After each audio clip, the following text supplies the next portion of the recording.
All right, fire 'em up! Oh, don't worry about getting sidetracked. We got nothing but news today. We'll save the reviews for later this week. Welcome back.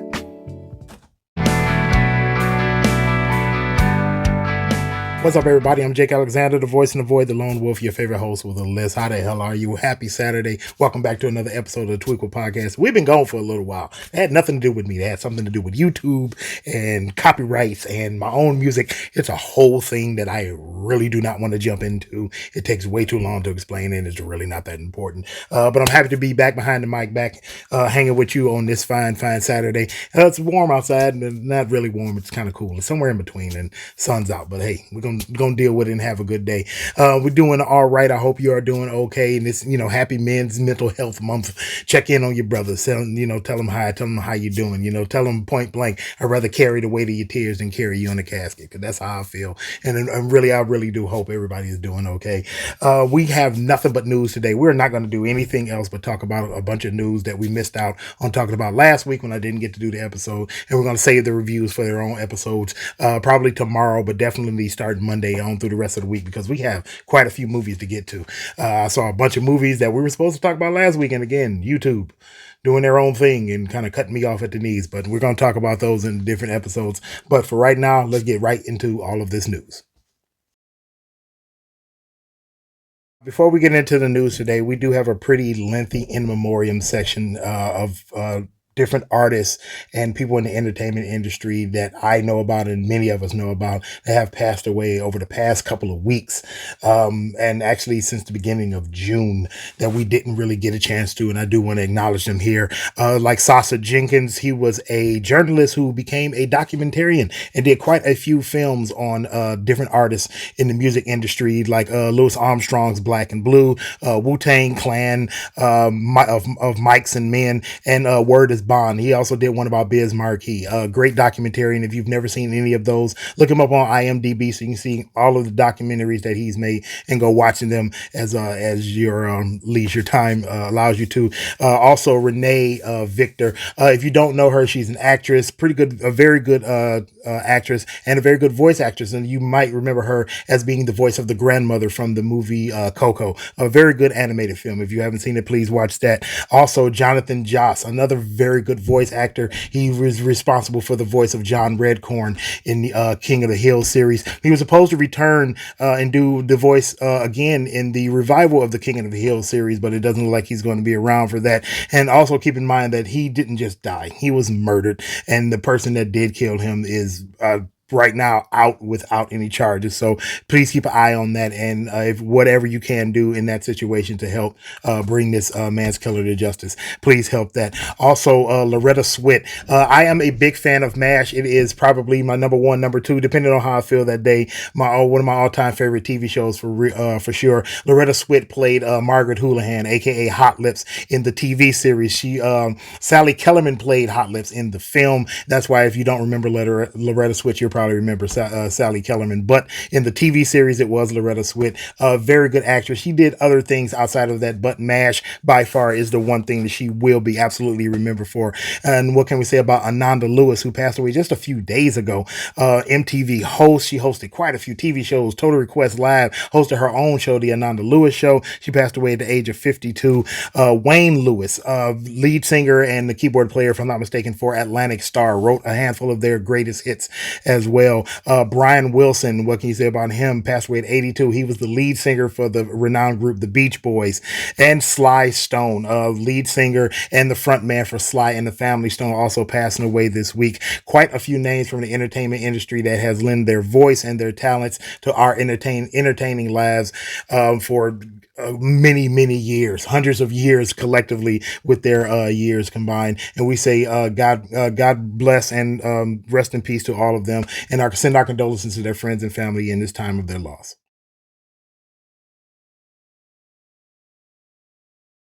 Kick off the news proper by talking about what's happening at the box office. And number one is Lilo and Stitch live action. I told everybody this was actually a really good film, and it seems that pretty much the entire world is agreeing with me. $810 million worldwide so far. This movie is a juggernaut. It looks like it's going to be the highest grossing film of the year because it doesn't seem like it's going to be slowing down. If I'm not mistaken, this is his third or fourth week. It's 1 month, either one. It took over the number one spot few weeks ago, has not let loose of it since. I don't see anything even coming close to it thus far. Number two over the past week, and since we haven't seen each other, Ballerina, the John Wick spinoff, $58 million worldwide. Coming in at number three, Mission Impossible Final Reckoning. When it debuted, it was close to being number one, but Lilo and Stitch held on to that spot now, but it is still doing great at the box office. Now $458 million worldwide. Tom Cruise knows how to put out a movie and make sure people go and see it. Like I said before, if he's not the number one action movie star that we've ever had, at least in my lifetime, I don't know who is. It's either going to be him or maybe even like Jackie Chan's, but we'll have that argument on another day. Coming in at number four, Karate Kid Legends, and rounding out the top five, Final Destination Bloodlines. That entire top five, all really good movies. Every last one of them. I don't care what the numbers say, but all of these films really good. We've already reviewed Lilo and Stitch. We're going to review all of the other ones. Just make sure you're sticking around for the channel for each of those episodes to drop and you can catch them. I almost forgot, coming out new this week at the movie theaters. Don Da Don, you got 3 episodes at the theater. It's basically an OVA to kick off season 2. You don't have to go to the theater and see those. You wait around. They're actually going to be online with the rest of the episodes. You can watch it there. But if you want to get the big screen feel of it and watching Don Da Don, you can go and see it. Dogma, the 25th anniversary re-release. Looks like it's going to have not new scenes added, but I think there's going to be a Q&A at the end of the film that plays along with it. I don't particularly know. I actually might go to the theater and see it. I have it here on DVD, but I didn't get a chance to see it in theater, so I just might shoot out to the theaters and see that this weekend. Also, Indiana Jones and the Last Crusade and the re-release for that. MJR and AMC and a handful of other theaters, they re-release a bunch of different movies throughout the summer just to get people back into the theaters. And if you're going to go see one, Indiana Jones and the Last Crusade is a really good movie you can go see in theaters. But the one that I want to go see that is debuting this weekend, absolutely for sure, The Unholy Trinity. It's a Western set in 1870s Montana, and it's starring Pierce Brosnan and Samuel L. Jackson. The last time I saw a Western with Samuel L. Jackson, it was, what was the name of that film? The Hateful Eight. And he was really good in it, really funny.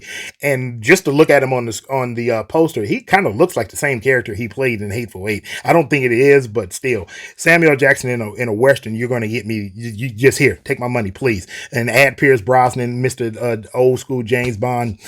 Hey, go ahead, take my money. I'm in the theater to see that one. To know what happened with the SAG-AFTRA video game voice actor strike, well, it is now over. Just this past Thursday, they came to an agreement, and it seems, and now that the strike, which was just close, just a few weeks away from being one complete calendar year, it is now over. No details about what's in the agreement have been put out yet into the ether. So whenever I get any information on that, I'll give it to you. But yeah, it looks like all your favorite voices that were in video games looks like they're going to be returning. If the video game is going to come out in the next couple of weeks, it's not probably going to have the voices that you remember in it, but at least going forward, maybe give it a couple of months. All these video games, especially the ones that are live service, they'll have all their voices back in it. But it's good to see that the strike is over and they more than likely have the protections against AI that they so richly deserve.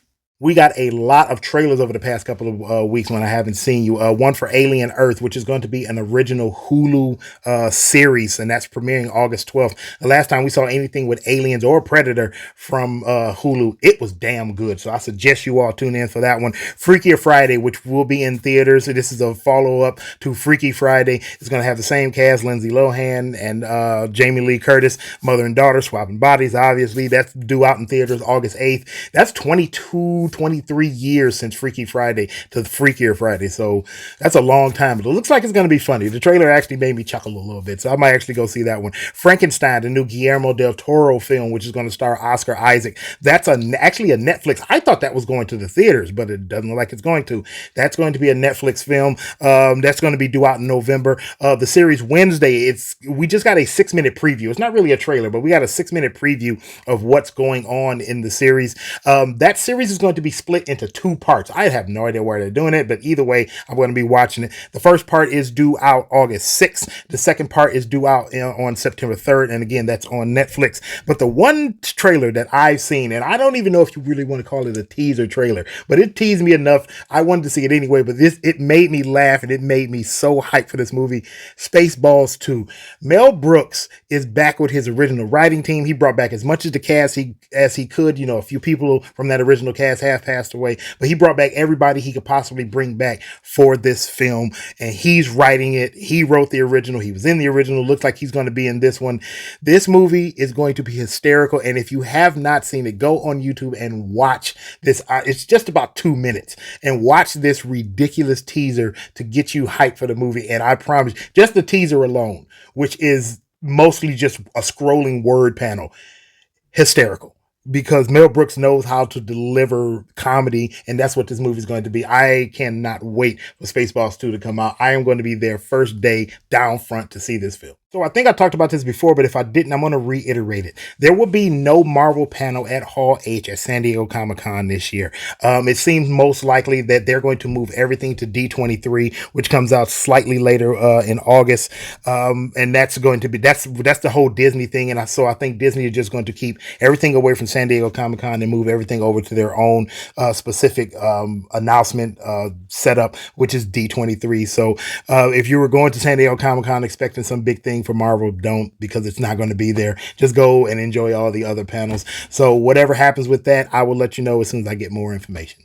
Lord knows what Warner Brothers is doing, but they just can't get their shit together. And that's just my opinion, but maybe it isn't just my opinion because other people are seeing exactly what I'm seeing. So over the past week, the head of Warner Brothers Peter Safran has come out and say, hey, we're going to split this company up into 2 now. So Warner Brothers is going to have a completely separate division for TV and a completely separate one for film and streaming, and they won't cross over.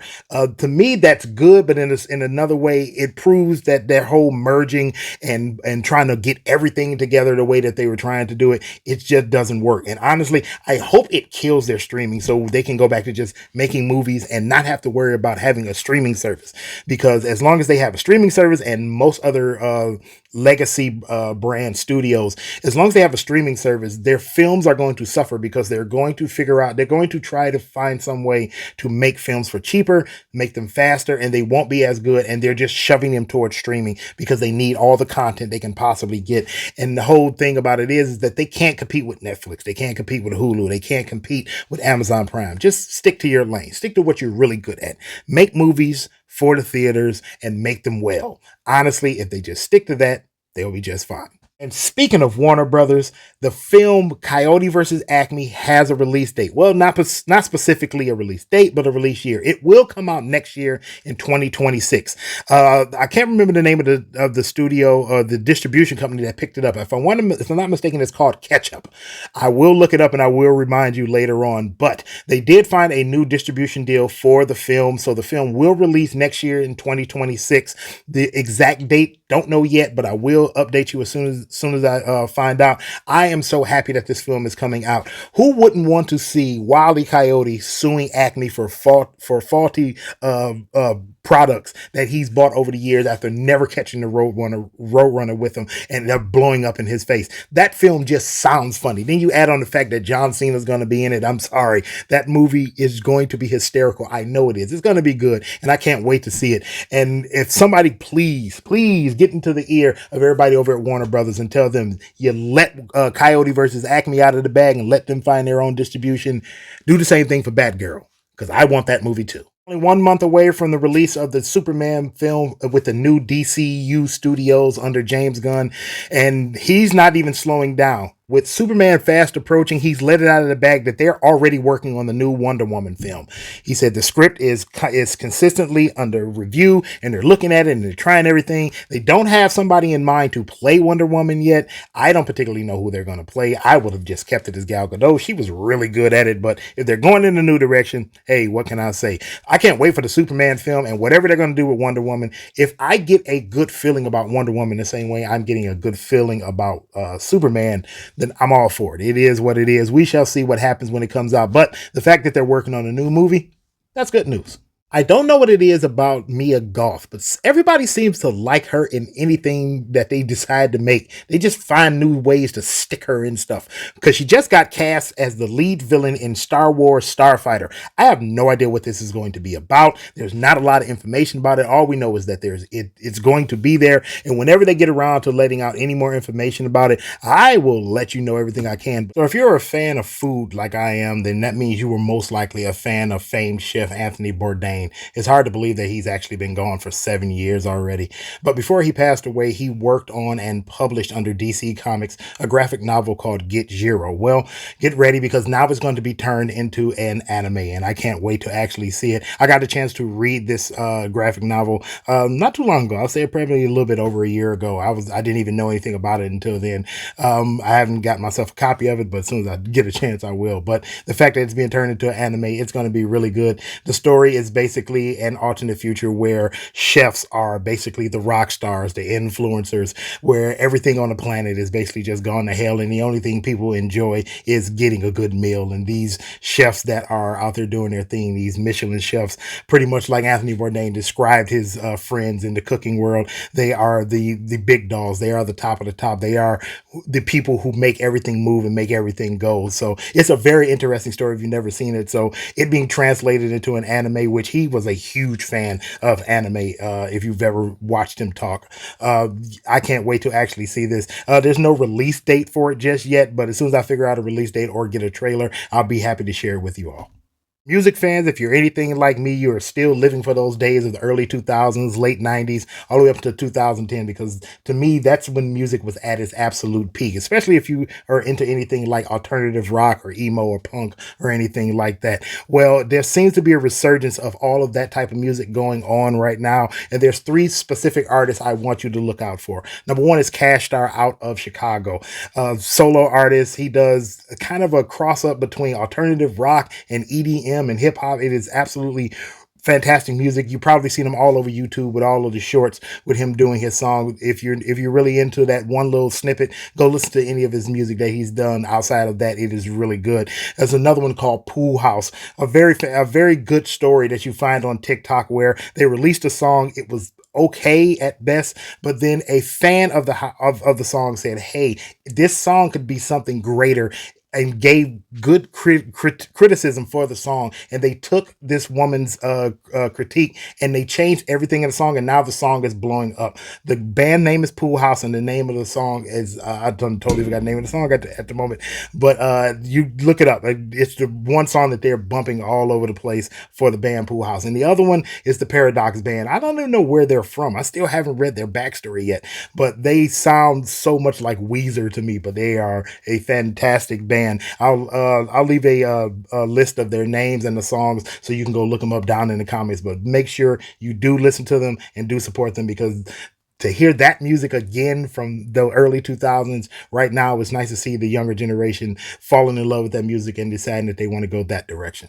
You know, I'm not the biggest Sabrina Carpenter fan. I mean, don't get me wrong, Espresso is actually a little earworm. It sticks in your head no matter how many times you listen to it.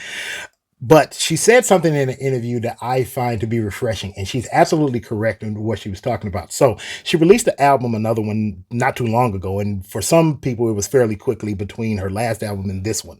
And there were a lot of complaints about that. This album is pretty much like every album she's released so far. Lots of songs about sex. Well, it's kind of funny that they say that, and she struck back in an interview with Rolling Stone where she says, "It's always so funny to me when people complain. They're all like, all she does is sing about this," meaning sex.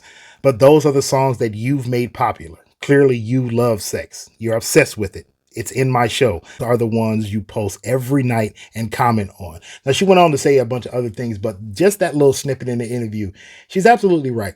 Why are people complaining about all these songs being pointed at sex and this, that, and the other? Those are the only songs you play. Whenever anybody plays or makes a song about anything else, society shits on it and pushes it to the side. You don't want to hear songs about sex? stop listening to them every 5 seconds. You don't want to hear all the shitty ratchet songs you hear in hip hop talking about drugs and everything else. Don't push those songs. Don't listen to them. Listen to everything else. Eventually, record companies will get the idea and they will start having their artists make different songs. But if you keep listening to the same things over and over, that's all you're ever going to get. It's pretty much like the algorithm on your computer. It'll just give you back what you feed into it. And I love her for that. I'm not, like I said, I'm not the biggest Sabrina Carpenter fan, but with that quote right there, she's exactly 100% correct. All my gamers to belly up to the bar and pay attention, because this story is about Nintendo, but it's about gaming in general. So when they announced that the Switch 2 was coming out, what did they tell us? What did they tell us point blank? Number one, they were going to charge you through the nose for the Switch 2. Then they said they were going to charge you through the nose for all of the peripherals. Then they said they're going to charge you through the nose for $70, $80, $90 per game. And everybody got online saying Nintendo is stupid and they're absolutely insane and nobody's going to buy that and nobody wants that. And what happened? The Switch 2 launches and they sold 1.1 million units in the US alone in the first 3 days, with a grand total of about 3.5 million over its first week. I'm sorry, gamers, everything that's wrong with the industry is your fault. It's on you. If you know that all of this is nonsense, you shouldn't be buying the games. You shouldn't be buying the hardware. You shouldn't be buying anything. And for the life of me, I can't understand why anybody is buying anything Nintendo when they haven't had a good game, quite honestly, in about a decade. It is what it is. You all can enjoy it. I will not be buying the Switch 2. If my kids ask for it, they aren't getting it. Hell, I'll probably take the Switches they do have and throw them out the door. If you want the industry to change, if you want good games, if you want better hardware, if you want more equitable prices, you are going to have to abstain from buying every single thing just because it came out and it's brand new. You got to stop. And guess what? It's never going to stop now, honestly, because Nintendo has set a precedent for everything going forward. Because if you think only Nintendo is going to do this, no. Sony, Xbox, everybody has seen what Nintendo has done and they are going to follow suit. So get ready for everything, and I mean everything, to be damn near twice as much as it costs. And for everybody that bought the Switch 2, you can all go to hell because you just made it worse for every other gamer on the planet. Let's end today's news segment and the episode by talking about something a little bit more fun. So last year at D23, we did get an announcement that we were going to get an Incredibles 3, where it looks like they have their director and their writer all under wraps and ready to go. So Brad Bird at one point was thought to be the director, but it looks like he's going to be the writer on this particular film. Their director is going to be Peter Sohn, who has directed Elemental and The Good Dinosaur. So he knows what he's doing when it comes to directing animated films. So we have nothing to worry about there. In my opinion, Brad Bird is a good writer. We've seen him write other things, so I expect it to all be all good there. Plus, with his directing pedigree, because he has directed things before, I think those two will work together, and we're going to get a good film. Looks like all the Incredibles, including Frozone, are going to be back in this film. I'm hoping for just a hell of a lot more Jack. They need to be aged up a little bit too, in my opinion, if whatever they're going to do in the film, but we shall see how it goes. I can't actually wait to see it. Incredibles was one of my absolute favorite franchises that they had going. And, I even dressed up as Mr. Incredible with the family, and we did the Incredibles a few years ago for Halloween. So that's how much I'm into it. So I can't wait for that to actually come out. And when we get any more news for it, I'll let you know.